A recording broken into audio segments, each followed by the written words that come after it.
Welcome to the IT Career Energizer podcast.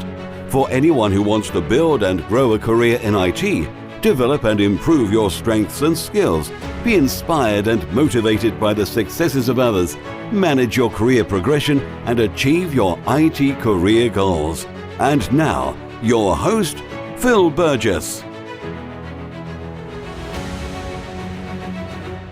Welcome to episode 251 of the IT Career Energizer podcast.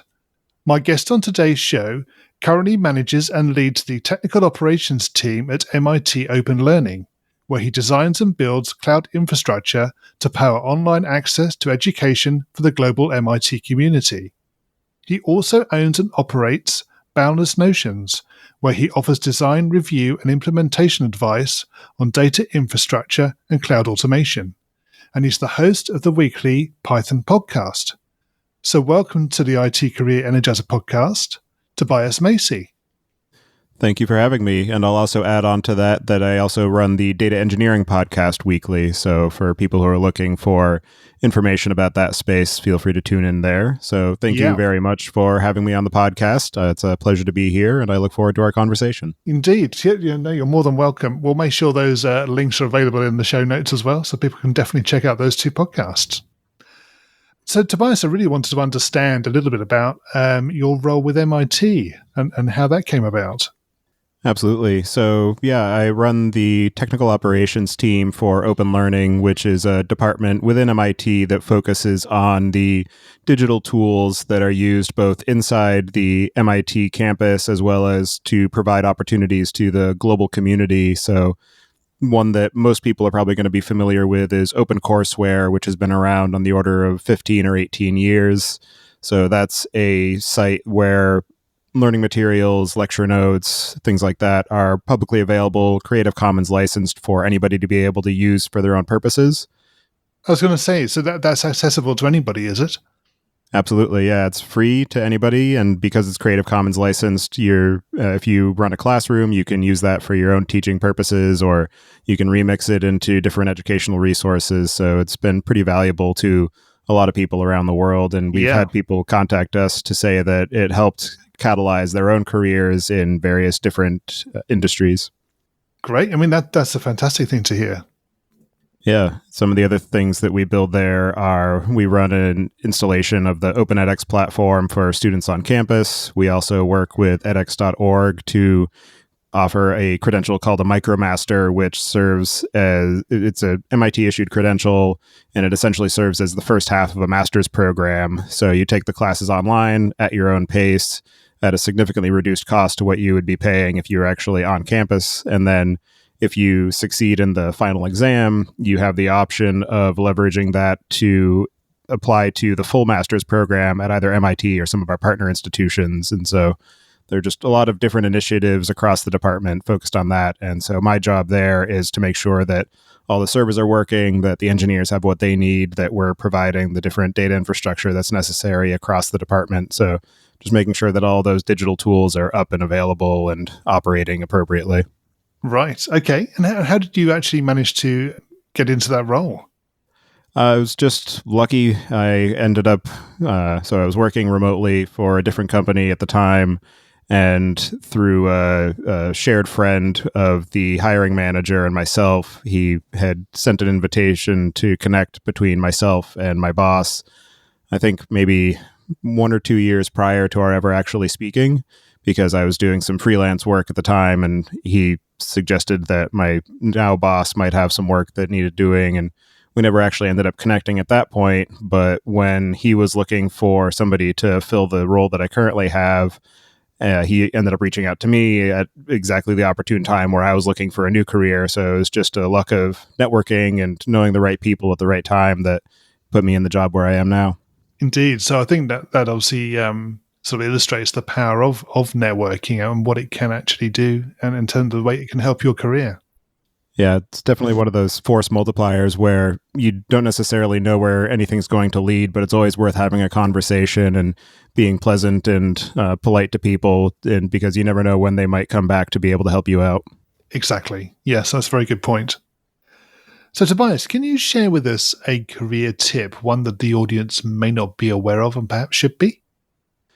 So I'd say the one thing is just making sure that you are constantly learning, particularly in this industry, and not just necessarily learning what are the latest tools, but learning the fundamentals, because those are the things that never change and that can be easily translated, where if you happen to learn the latest JavaScript framework or the specifics of this latest Kubernetes release, that's valuable in the moment, but it's not going to age well. Where if you learn the fundamentals of programming and systems design and architectural principles, that's something that will see you through your career all the way from being a junior developer who's first getting started through to an architect or a manager. Because as you get to those higher levels, you're not going to be as deep in the weeds of the specifics of what the latest release is, but you still need to be able to understand what are the fundamentals, what are the principles that are going to be useful for ensuring that the team you're working with is along the right track and that they're not going to be developing themselves into a corner where they end up with a architecture that isn't going to scale or isn't going to meet the needs of the business. And then beyond that, making sure that you keep a pulse on what are the actual business objectives of any project that you're working on. Yeah, that's a good point. I think I'll sort of take up one part of that is as your career progresses and you will inevitably move roles and your focus may change into more of a management role. Having those principles solidly in place within your own knowledge is obviously what you were getting at there, but presumably there's still the room to focus in on a technology or multiple technologies throughout your career. Absolutely. And particularly as you shift technologies, you'll find a lot of familiarities between them because there's nothing new under the sun. Everything is more of an evolutionary and an iterative process than anything being necessarily revolutionary, where some of the things that are touted as revolutionary are generally because of the fact that they are maybe easier to use and they have an excellent user experience, not necessarily just from the visual design perspective, but from the developer ergonomics. And if you dig deep into it, you'll understand that it's actually still built on the shoulders of giants, as with everything else that we do. And knowing what those fundamentals are and understanding what the ancestry is of these different tools will make it much easier to get up and running at a faster pace. Yes, that's very true. Yeah. Tobias, can you now share with us your worst IT career moments and what you learned from that experience? Being somebody who works in the operations space, the worst moment is generally that the feeling of dread when you realize that you've taken down production and you have to scramble to try and get it back up. And anybody who works in operations has had at least one of these, probably several. And if you haven't, then you're probably not really doing very much.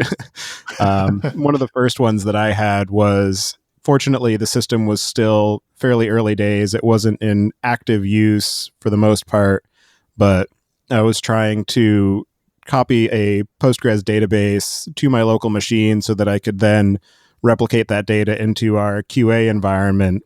And so I did the Postgres dump, I did the Postgres load, and then about halfway through the restore, I realized, oh crap, I'm restoring this back onto production. So I quickly stopped that process, and fortunately, because it was production data, it didn't delete that production data, but it was overwriting some of those elements. And then about a week later, we were having bug reports from an early user of the system, and they weren't able to get any new records. And I did some more digging and realized it was because I had done the work to make sure that all the data was there, but the sequence on the database had been reset.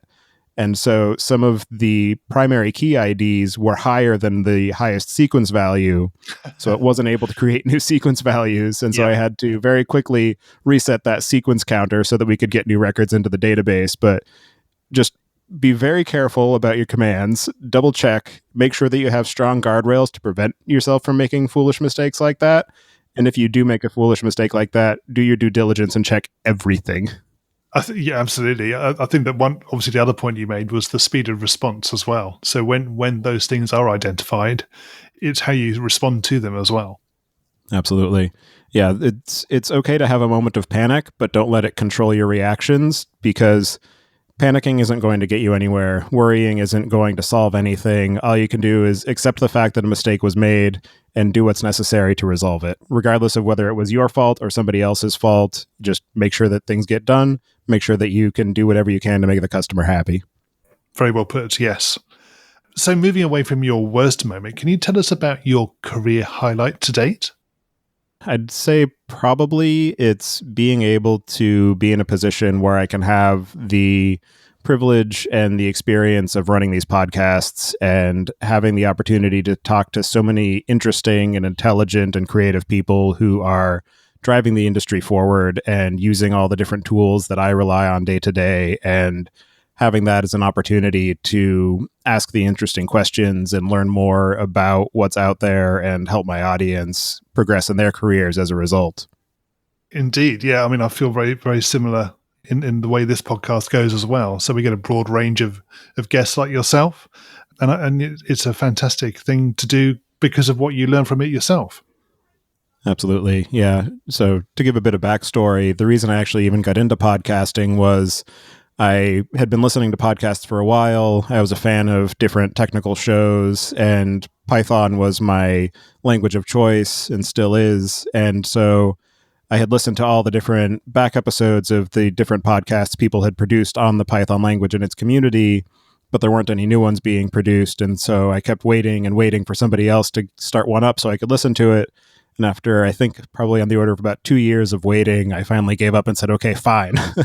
I'll start a podcast. I'll be the one to make sure that this happens in the world. And so that's just another good lesson to people is if there's something that you want, you can't necessarily wait around for somebody else to do it. Sometimes it has to be you. So don't be afraid to step up and just try and get something done, because even if it's not a wild success, at least you had the experience of trying and learning from that experience, and possibly someone else will gain value from your efforts. So exactly. I'm happy that I got into podcasting, and a couple of years after that, I realized that there was another space in the market where there were a plethora of shows about data science, but not really anything that covered the breadth of data engineering, which is an integral part of that overall pipeline and a necessary piece of the infrastructure for data scientists to be able to get their work done. So that's where I started the Data Engineering Podcast as a second show. Right. And do you get much feedback from listeners? I get occasional feedback. I don't get it often, but I do get some, and it's always gratifying to have somebody email me saying, this is my favorite show about data, or this is my favorite show about Python, or I learned about this tool because of the episode that you did, and now it's part of my tool chain, and I was able to get a lot of value from it. So just having that feedback at all is useful. I don't need it every day, but when it happens, it's great. It helps me reaffirm the motivation to keep the podcasts going. I can certainly agree in terms of the fact, yes, that's the sort of thing that keeps you going, doesn't it? Absolutely. So Tobias, what excites you about the future of the IT industry and careers in IT in particular? I think that what's exciting about it is that as our economy and our world becomes increasingly digitized, there is no shortage of opportunity for people to be able to work in this industry. And as the tools become more sophisticated and more people focus on the ergonomics and user experience of the different tools, it helps to make them accessible to a broader range of people, where a career in IT used to be that you had to know how to punch cards in a particular fashion to be able to feed it into the machine. And then it was you needed to know the hardware and the low-level programming. And just as we have progressed through this industry, more and more people are able to get involved in the process, which means that the tools and the systems that we're building are more valuable and more equitable. And so I'm just excited about the continued advance of that, and the increased availability of technology as a path to people self-actualizing and being able to make a useful living, building something that they can feel good about, and the fact that it helps to reduce the barriers to entry, and you don't necessarily have to be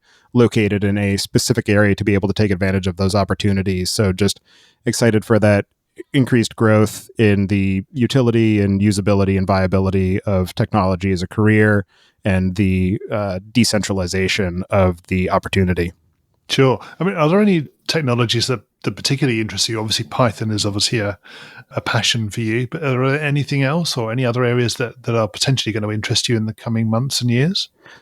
I think that one of the really interesting areas right now is the idea of stream processing and the ability to gain insights on unbounded streams of data and being able to improve the timeliness of insights as we gain greater capacity to process data in real time, and just the availability of tools to be able to make that happen, not just in terms of the underlying infrastructure of storing the raw bytes, but also the tools to be able to run these analyses without necessarily having to understand all of the complex algorithms that go into it, such as things like Bloom filters for probabilistic data structures, but just the ability to be able to get insights in real time and have that drive further rounds of innovation.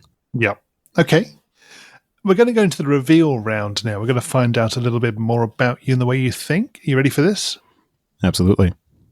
So what first attracted you to a career in IT? I initially wanted to work as a physicist, particularly in the area of theoretical physics and quantum mechanics, and then realized that the career opportunities there weren't really that viable. And so after taking a step back, I ended up getting my degree in computer engineering, which is a hybrid of computer science and electrical engineering. And so as I was learning through that, I was fortunate enough to get a job as a systems administrator, and just the interesting problems that were posed by just trying to get a systems up and running just kept me motivated and kept me interested in learning more about programming and systems architecture. And as somebody who is relying on databases and keeping those up and running, that got me interested in data engineering. So just having the opportunity to learn more about it and get into programming and being able to solve problems in interesting ways is what got me interested in it and what keeps me motivated. What is the best career advice you've ever received? I think going back to that point about networking and just making sure that you get yourself out there and make sure that you have the opportunity to speak to people and gain a network, whether it's through the podcasts like I do, going to local meetups, getting involved in different community Slacks. There are more and more opportunities now to be able to become part of a community and meet people and provide value and gain value from them. And so it's not even just a matter of where you live, because of the fact that we have all this digital infrastructure for being able to communicate across these vast distances. So just making sure that you put yourself out there, make yourself available as a resource to other people to answer questions, whether it's you're a junior engineer and you're helping your sister or your brother or your best friend learn about what you're doing, or if you are somebody who is decades into your career and you're helping to provide feedback or advice to junior or mid-level engineers, just making sure that you help to give back some of the value that you've received through your career as an IT and as an IT engineer. And if you were to begin your career again in today's world, what would you do? If I had to do it again, if I was starting from scratch as somebody coming out of high school, I would probably start off with just using the massive variety of free learning resources that are out there. Pick a project that's interesting to you, figure out just enough to be able to build it. It's going to be hard, but just give it a shot. And then my personal trajectory, I think I would probably focus on the data engineering or data analytics space, because that's where a lot of the current innovation is happening. And that's what I think is going to be the biggest driver in the next stage of our global economy. And what career objectives are you currently focusing on?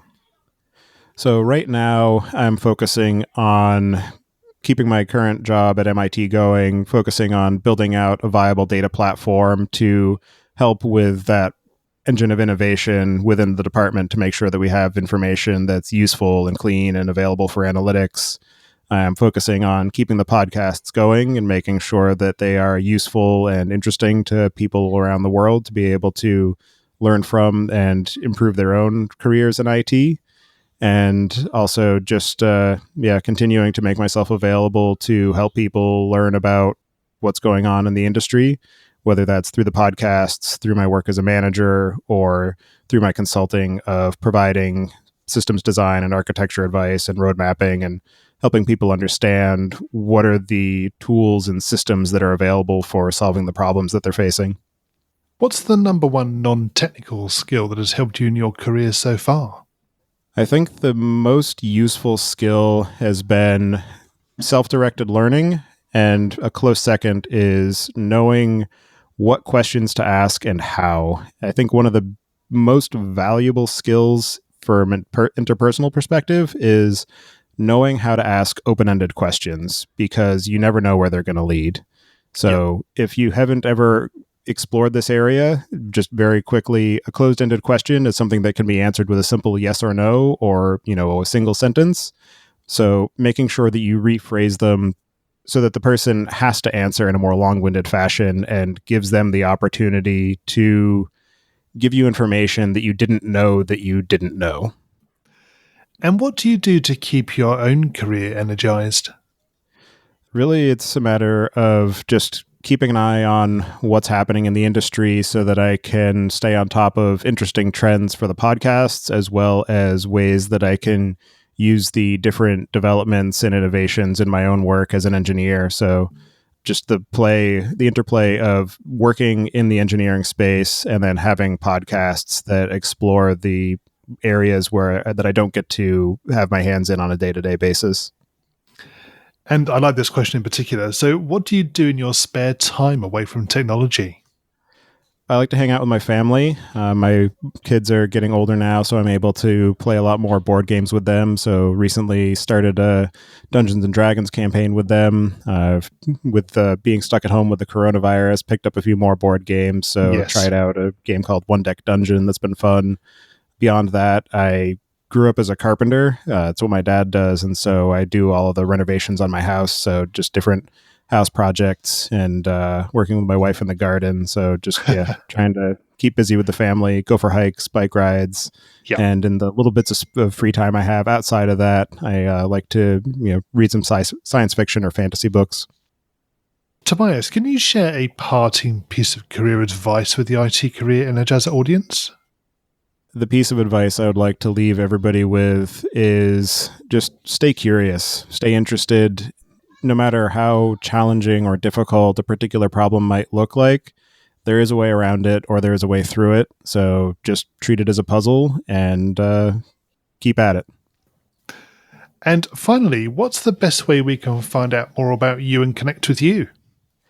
So the easiest way is probably either follow one of my podcasts. So they're at pythonpodcast.com and dataengineeringpodcast.com. There are Twitter accounts for each of those, or you can also find me directly at Tobias Macey, or follow me on LinkedIn. So it's linkedin.com/in/tmacy, and I'll add those links in the show notes as well. Tobias, thank you so much for joining me on the podcast today. It's been great chatting with you. Yeah, thank you very much for having me. I appreciated the opportunity, and I hope it's been useful for your audience. Hi, Phil here again. Just a final few words from me. Firstly, I'd like to thank my guests for sharing their career tips, experiences, and insights with us on the show today. As you probably know, there have been more than 200 guests on the show so far, and I'm continuing to try to attract new guests that can provide great insights to all of us. However, to enable me to do this, I need to ensure that the podcast continues to grow and reach an extended audience. And you can help me in doing this by subscribing to the show and providing a rating and review in whichever platform you listen to. Thanks again for your support, and until next time, have a great week. Thanks for listening to the IT Career Energizer podcast. To find out more about building a successful career in IT, visit itcareerenergizer.com.